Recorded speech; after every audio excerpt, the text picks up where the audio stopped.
As middle-class apartment kids, demo discs were like gold to us.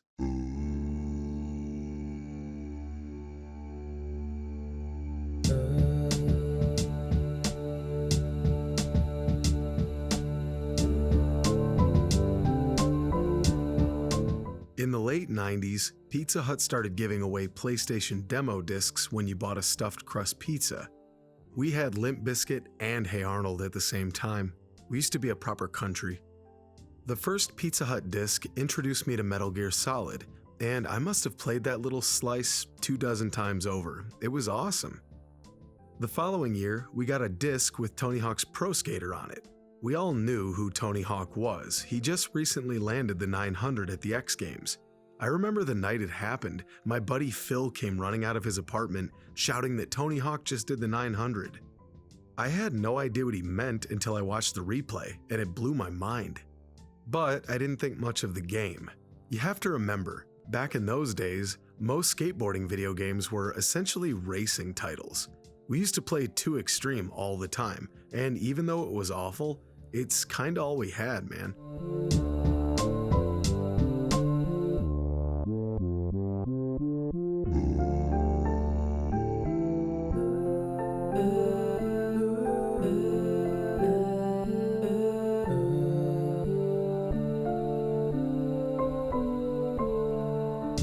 But Tony Hawk's Pro Skater was something else. The concept of the demo was simple: 1 level to try, 2 skaters to choose from, and a 2-minute time limit to rack up as many points as possible. Pass the controller and start again. My little brother and I played this demo a few dozen times apiece, run after run. Not bad for enjoying some pizza. Later that year, the full game rolled around, and to say that the game was influential is a bit of an understatement. However, it almost didn't happen the way we know it now.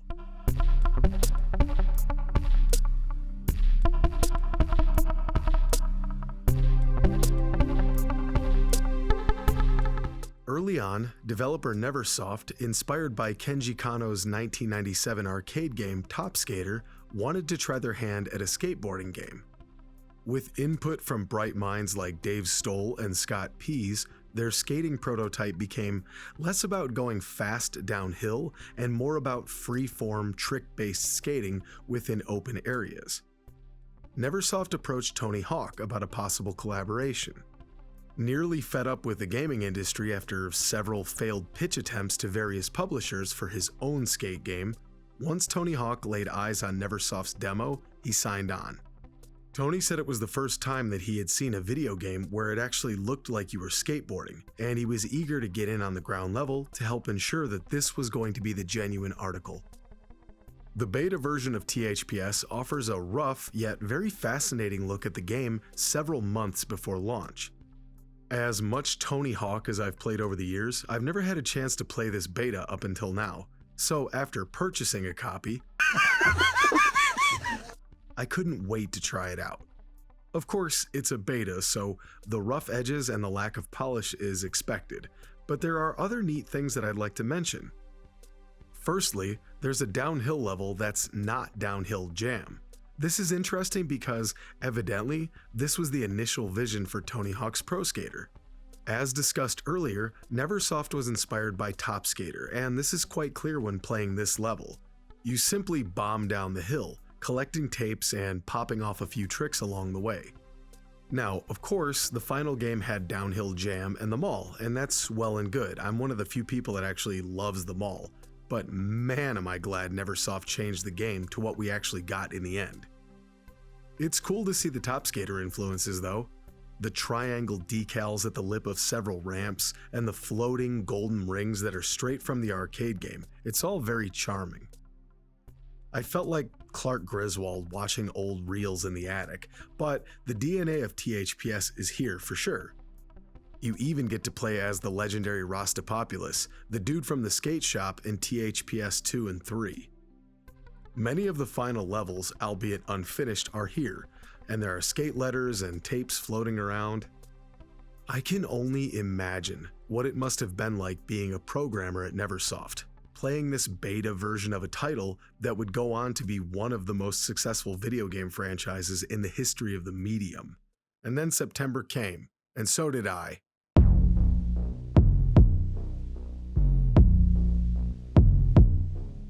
So it's kind of obvious if you already know, but every Tony Hawk game after the first kept adding to and refining the formula.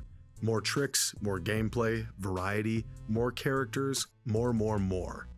Even the sequel, which released barely a year later, polished up this initial foundation to a mirror sheen while adding things like double tap tricks and the almighty manual. Sure, Grind Session did this first, but hey. So, THPS 1 has no manuals, no reverts, no spine transfers, no flatland tricks, no offboard running, and certainly no wacky stunts with Bam Margera. But does that mean that the first game isn't fun to play? Absolutely not. You want to know something kind of funny about this review? I had never planned on covering extreme sports games for the channel. I just randomly got the urge to play this game after nearly 25 years away. But I had such a good time that I finished it in one sitting, and I couldn't help but grab the pen and the notepad.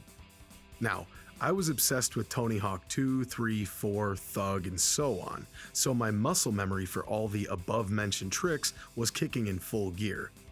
And yeah, I suppose it would have been cool to have them, but I didn't miss them. Does that make sense? If you've played more recent Tony Hawk games and are coming back to this one for the first time in a while, it's definitely going to feel limited, there's no doubt, but the game is still a fantastic first outing for the series. This mostly comes down to the nearly flawless control scheme. It's incredible how playable this game is right out of the gate. Neversoft really managed to bridge the gaps between your brain, hands, and controller. Hitting up triangle to nose grind is just sensical. Square and left to kickflip feels right. Even pulling off a 900 with downright circle just somehow makes sense. And there's a nearly perfect blend of weight to your movement, combined with arcade-like tech fantasy physics, and things like magnetizing to a rail feels forgiving without being too overly fake. Real skateboarding is hard, dude.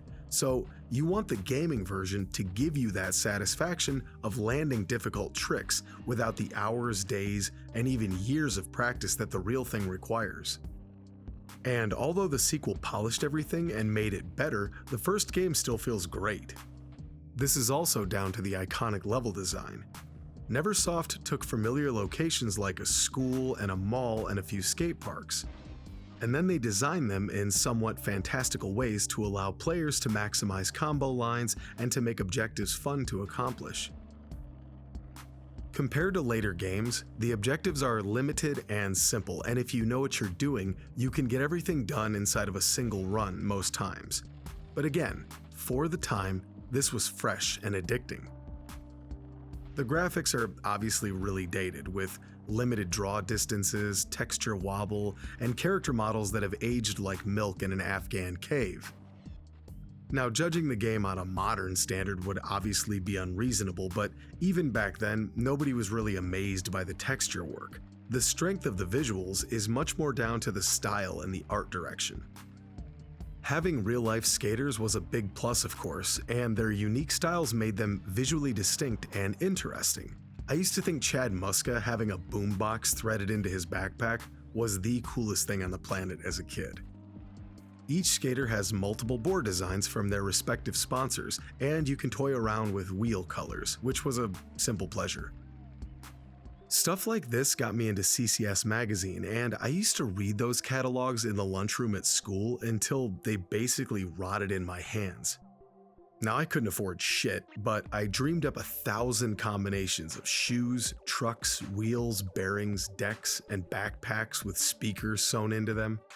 Other things like the glowing orange-yellow skate letters and the blood splatter when you bail, it's all so iconic, and if you were around back then, you definitely know what I'm saying. Same with the sound design. The rolling wheels, the chunky clink when the trucks bite metal, the bone-crunching thud of a bale, all capped off with the arcadey sounds of collecting tapes and hitting goals. And I could easily write another 10 minutes worth about the soundtrack and how much it means to me, but the music shaped millions of tastes around the world, and whoever made the decision to use Superman by Goldfinger is a bloody genius. And it has Primus, which is never ever a mistake. So, the PS1 got this game first, but it was ported to the N64 and the Dreamcast as well. I played the ever-loving crap out of the N64 version back in the day because my grandma got me a copy for Christmas, unaware that I had already played the PS1 version to death. But I wanted to respect my grandma's gift, and I decided, I'll goof around with it for a couple minutes, and then the addiction began all over again. The Dreamcast port is the best looking version for sure, and I was tempted to use this one for reference, but the original Neversoft version is the one that I played the most, and it's still my favorite. Now, if we're talking about Matt Hoffman's Pro BMX, that's a different story for another time. However, Tony Hawk's Pro Skater is a game so nice, they remade it thrice.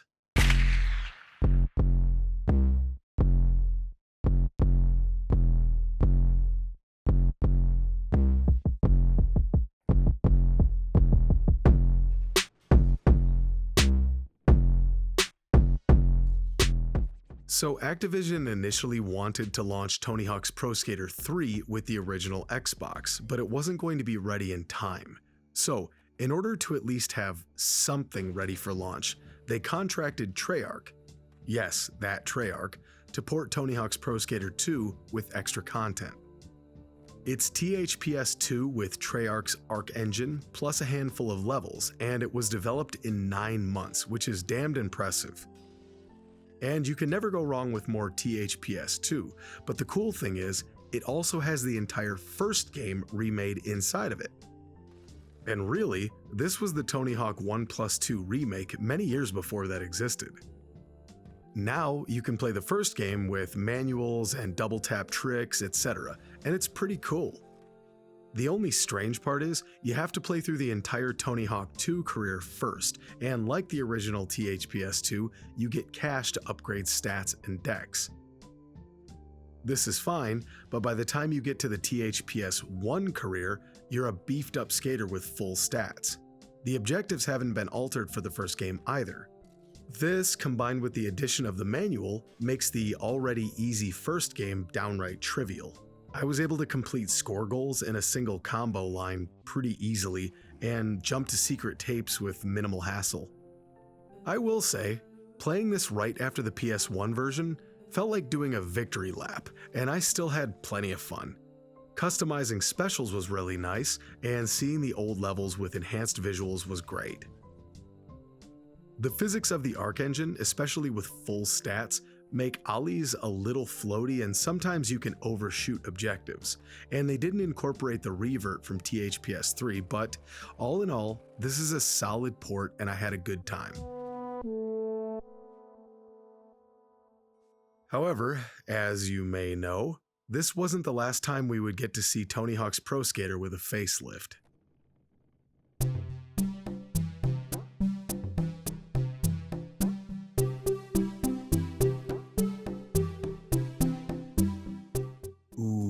One of the most forgotten entries in the series, and easily one of the most universally hated it seems, is the HD remake from 2012, developed by Robomodo. You know, I remember being really excited for this back in the day, and the screenshots looked incredible. Seeing those old familiar locales with a fresh coat of paint was awesome. HD was supposed to be a full remake of the first 2 games, with a new engine, an updated skater roster, as well as a soundtrack with a mix of classic Hawk games and more contemporary tunes. Then it came out, it got destroyed critically, and I just kind of forgot about it. But as a special for this review, I found a copy of the PC version and gave it a whirl. Oh, and by the way, I'm playing with a keyboard here, and trying to undo 25 years of muscle memory was bizarre, so forgive the semi-lackluster gameplay. Based on everything I've heard over the years, I was expecting the worst game of all time. Off the bat, in its defense, it is cool to see the classic levels from the first two games with enhanced visuals. But then there are several of them missing. This is a sort of weird greatest hits compilation of levels from THPS 1 and 2, but even that's debatable. They included levels like Downhill Jam and Venice Beach, debatably the two worst levels from those games, but they left out levels like Philly and downtown Minneapolis, and there are no competition courses. This was especially notable and disappointing to me because I just played Tony Hawk 2X, and that came out years prior. Tony Hawk's Pro Skater 3 levels were included as DLC, because of course they were, but even then, only a paltry few. They tried to add some new objectives or alter the old ones, but you added some lame snowball pickups and took out Barry the Bully? Really? And okay, the visuals don't look the best, but some of the levels look kind of flash, I can't lie. School 2, aside from the high saturation color palette, looked pretty nice. But the problem is, you can't adjust your graphics settings in the menu. Serious Sam lets you customize your visuals to a ridiculous degree, and that was 12 years prior to this. Then there were the bugs. I would randomly clip through rails all the time and grind like inside of them, or just fall through maps entirely. The death knell though was experiencing intermittent input lag. So usually I was fine, I don't want to be too dramatic, but then I would ollie and have to wait half a second for it to hit, and wall rides would work maybe 75% of the time. In a game that requires timing and precision, this makes a difference. Speaking of which, HD used the source code from Thug 2, and as a result, the physics just don't gel right. These old levels weren't built for these new physics, so at times, you could pretty easily overshoot the objective you were trying to land, and it was a bummer.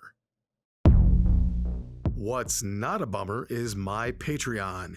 Hypertension Films does not have a team of editors, writers, or researchers. It's just me, and your support means the world. Subscribe today and get exclusive content, early access to these videos, and more in the near future. It's coming, and with any luck, so will you. Ultimately, what sucks about the 2012 HD remake is that this was supposed to be the first really big update to these classic games that so many of us grew up with, and it's just obvious that it was slapped together on the cheap to cash in on nostalgia and the waning value of the Tony Hawk gaming brand. This was 5 years after the last full game in the series, Tony Hawk's Proving Ground, which, hey, by the way, in my opinion, is insanely underrated. My buddy Dave and I used to play the shit out of the PS3 version back in the day, and it was way better than people give it credit for. Anyway, then you got a DS title and 2 odd, crappy games where you had to use an actual plastic skateboard to play. Activision was thirsty for the Guitar Hero dollars and hadn't quite tapped the now dry teats of Call of Duty and thought, let's ravage another franchise that people love. And they did. Ugh. The 2012 HD remake came right at the tail end of this bastardry, and it definitely felt like Activision hired the cheapest vampire to drain the last drop. And it's not all Robomoto's fault, I just wanted to say that. These people did the best they could, given that they were probably granted a handful of months to turn this thing out. The same thing happened with THPS 5, but I'm not interested in going there.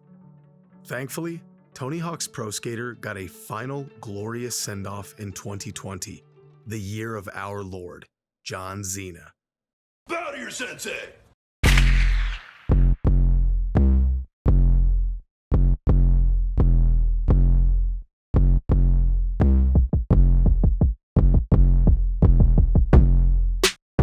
I played Tony Hawk's Pro Skater 1+2 when it came out in 2020, and as easy as it is to forget nowadays, and thankfully so, this was when we still weren't sure if this new virus sweeping the world was going to wipe out humanity as we knew it. So, to play this incredible reimagining of 2 games that defined my childhood right around the time when I wasn't sure if tomorrow was going to happen, it felt oddly cathartic. Like, if this is how I spend my last days, I guess it could be a lot worse. And that's because, without question, this is one of the greatest remakes in video game history. Developer Vicarious Visions did an incredible job of incorporating more updated THPS maneuvers like reverts, spine transfers, leveling out, flatland tricks, and wall plants into the first two games like they had been designed for these mechanics from the beginning. It's also a testament to how brilliant Neversoft's original level designs were that they could receive this stuff so comfortably. Unlike when I played Tony Hawk 2X, I didn't feel like I could just breeze through the first game. It was actually very odd going back to 1+2 because I haven't played it since beating the pants off of it at launch, and I forgot how much skill it actually took to get good again. And it was refreshing. When you get going, it's not a big deal, but getting used to gravity again was fun. Like the HD remake from 2012, the game adds new objectives to bump them up from the original 5, but it doesn't remove the classics. Also, can I just say really quick, playing this game with a DualShock 4 made me remember how good that controller felt in my hands, and that D-pad is so crisp and precise. This is more notable to me because I just beat Tony Hawk's Pro Skater 2X, and I had to use that god-awful Xbox D-pad. Anyway, the animations are as fluid as melted butter, and the game runs just as well, without any major clipping, frame drops, or bugs. The UI is minimalistic and clean, yet it's stylish and easy to read. This feels like the fully realized version of what the 2012 game wanted to be, and it's absolutely glorious. The old levels look great. Warehouse looks appropriately dilapidated and well-worn, but school looks beautiful, colorful, and happy.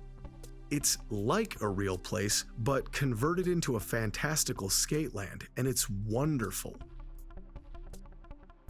I've always been a big fan of the mall from the original game, and playing it here was one of those full circle moments again.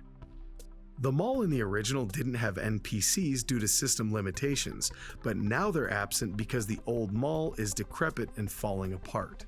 When the original game came out, malls were still massive and thriving, and it's where you went to do things. You could shop, eat, or in our case, we just wandered around not spending a dime.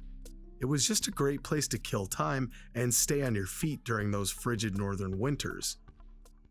And now that we live in the United States of Amazon, these places have been wilting for several years, and that's represented here. Just as I've aged 25 years since the first game, it's as if this level aged with me. Yeah, I know that's a little corny, but it's kind of emotional, and it also makes for a wonderful level.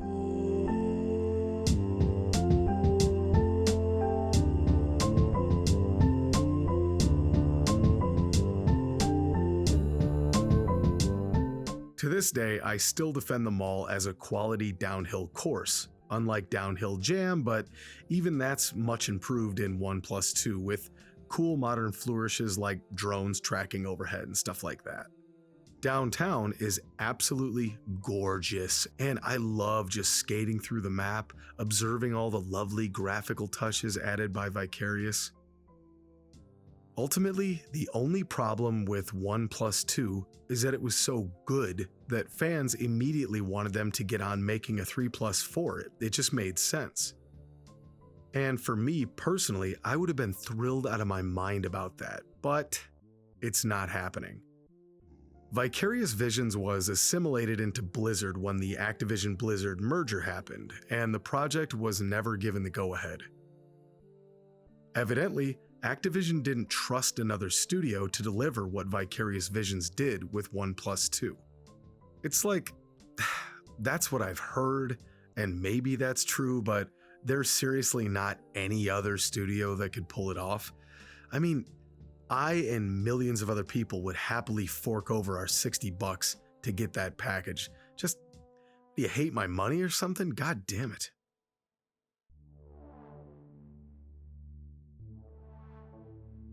Well, at least, if this is the end of the series, or the last we'll see of it for a long time, at least they went out on the highest note possible. Right back to where the magic started.